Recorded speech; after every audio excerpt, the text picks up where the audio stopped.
taasisi ya Nyanzawa Foundation ni kama kichuguu kikubwa sana au mlima mkubwa sana kwa hapa Serengeti. Yaani mtu anayeweza kufumba macho na akajifanya halioni taasisi hiyo. Kwa hiyo mimi hizi nguvu walikuwa wananitia moyo kwamba endelea, haya mambo tuko pamoja na wewe. Kwa hiyo nikawa nakazana, nikamwomba tu kwa heshima kwa bwana. Sasa kama nitakuwa nimetengeneza 10 usije ukatengeneza 20. Kama nitakuwa nimetengeneza 15 usije ukatengeneza 20. Wewe ushuke kidogo. Kwa hiyo alipoona uwezo wangu naweza kutengeneza 30, akasema basi na mimi sisi tunakuja na 15. Fundi wake anakamilisha, naye alikuwa anatengeneza dawati 30 na hizi zile zilikuwa zote zinakuja hapa. Sasa kwa sababu nilimuomba asije akanizidi, amenihakikishia kwamba 15 zinaenda Igima na 15 zinakuja hapa. Asante sana Mode. Umenishinda akili.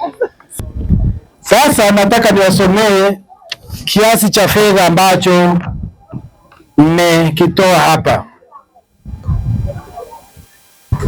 Kwanza tuna ahadi ya madawati 29, naamini sasa imebadilika, yamekuwa 30.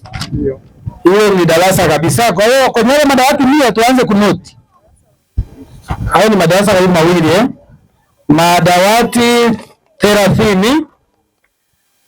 Tumepata fedha taslimu kwa kukusanya kutoka kwenu mmoja shilingi milioni 1,229,500, lakini 22 kama ni za wadau, tukiongeza zile 32, maana yake tumepata dawati 54 kabisa, zenyewe hapa ziko hapa.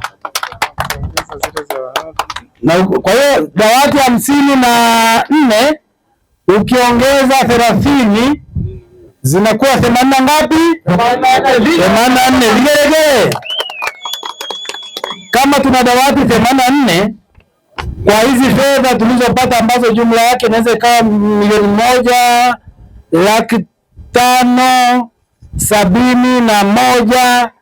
1,571,500. Fedha hizi zinaweza kutengeneza madawati zaidi ya 16. Kwa hiyo maana yake tumevuka dawati 100. Vigelegele tafadhali. Wamesema tuongeze dawati 2. Kwa hiyo ukichukua 16 ongeza 2 unapata 18, ongeza 80 na ngapi zile? 84. Kwa hiyo maana yake tunapata dawati 100 na ngapi? 102. Jamani, vigelegele tena. Kwa hiyo tunaondoka hapa, tunawaacha watoto juu ya viti na tunawaacha kwa heshima kabisa. Sasa tuwatie moyo watoto, msome kweli kweli, ili muwalipe wazazi hawa kwa kile ambacho wamewatendea.